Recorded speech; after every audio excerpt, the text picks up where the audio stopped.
नानी बाई की सासू कह रही है जी मरने चालो, जी मरने चालो। नरसिंह जी कहते मैं तो पहले से ही तैयार था, आपने मेरे साथ मजाक किया। सासू कहती पुरानी बातों को छोड़ो, पुरानी बातों को छोड़ो, जी मरने चालो। पर अभी तक ईर्ष्या खत्म नहीं हुई है। श्रीरंग जी ने 2 पंगत लगाई। पंगत किसे कहते हैं? जो बैठकर लाइन जीमते हैं। तो 2 अलग अलग पंगत लगाई। एक में जितने भी जो मेहमान आए हुए थे, सारे रिश्तेदार उनके, और एक में नरसिंह जी और सब सूर्या। और मेहमानों का क्या परोसा? 2 प्रकार की सब्जी, रोटियां, बुंदिया और भुजिया। और नरसिंह जी को क्या परोसा? कोई बासी कुसी खिचड़ी। अब नरसिंह जी मन में विचार कर रहे हैं कि सावरा 4 दिन बाद तो रसोई मिली, वो भी बासी कुसी खिचड़ी, ये गले से उतरे कैसे? पर नरसिंह जी कहते हैं कि सावरा एक बात का ध्यान रखना, पहले भोग आपके ही लगेगा। आपके चल गई तो हमारे चल गई, और अगर आपके नहीं चले तो आपके जो चले वो हमारे भी कर दो। भगवान कहते तू भोग तो धर, और नरसिंह जी भोग लगाते हैं। धर तुलसी अर्पण करी, आरोग्यो बलवीर, गर्म हो गई खिचड़ी और चावल हो गया खीर। बोलिए खाटू नरेश की जय हो। साग पात सरसा हुआ, पापड़ और पित्तोड़, सठरस भोजन हो गया, जद आरोग्यारण छोड़। अब यहां पर पंगत ही उल्टी पड़ गई। पहले तो ऐसा लग रहा था कि एक पंगत में रोटी सब्जी बुंदिया और भुजिया, और एक पंगत में बासी कुसी खिचड़ी। अब लग रहा है एक पंगत में रोटी सब्जी बुंदिया और भुजिया रोज का खाना, और एक पंगत में कितनी प्रकार की रोटियां, कितनी प्रकार की सब्जियां, खीर, सीरो, 56 भोग हो गया महाराज। अब सूर्या हमारे सबड़का का अनुभव हमें आपको कमी है। पहले चम्मच नहीं होते थे तो सबड़का खीर का लिया जाता है। कैसे?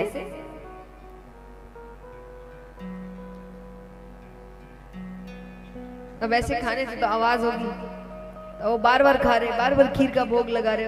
दूसरे पंगत में लोग कह रहे कि आवाज किस चीज की आ रही है, रसोई में खीर तो है नहीं। तब कोई उतावला था बहुत ज्यादा ही, तो पीछे जाकर देख कर आता है।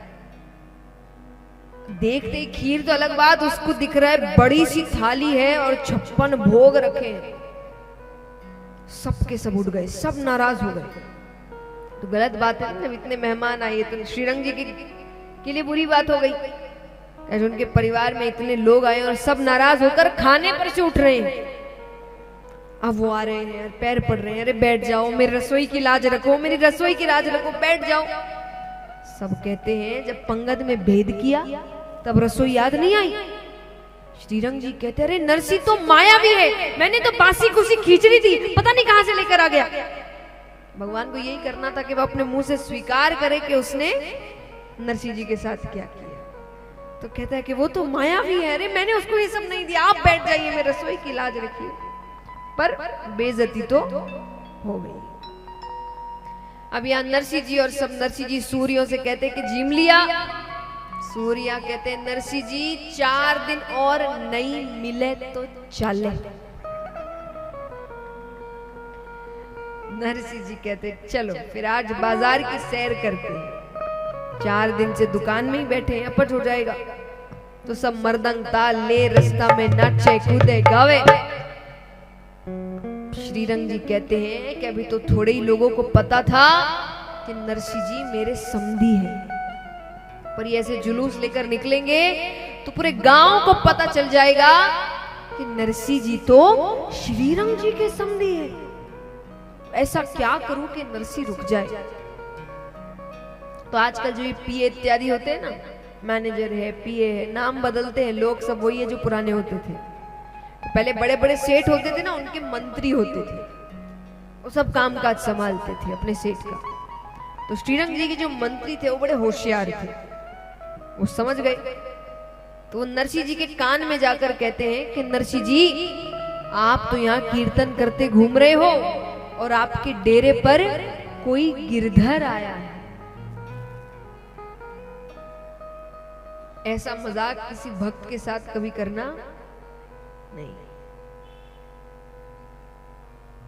नरसिंह जी ने वही झांझ करताल सब फेंकी, दौड़ते हुए डेरे पर जाते हैं। कहाँ है गिरधर भाई, कहाँ है सावरिया? अरे ध्यानदास जी, अरे मानदास जी, सावरिया आयो, मारो गिरधर, अरे इसने बोला वो आया है। पूरे हर जगह घूम रहे हैं,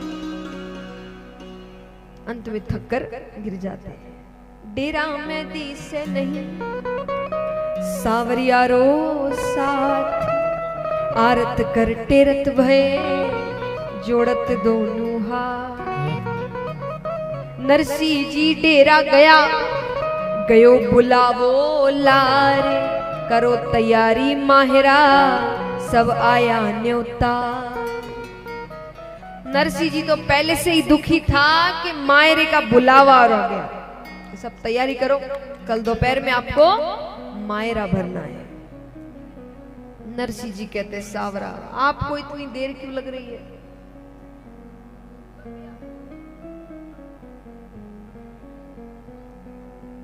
नरसिंह जी कहते हैं कि आपको इतनी देर क्यों लग रही है?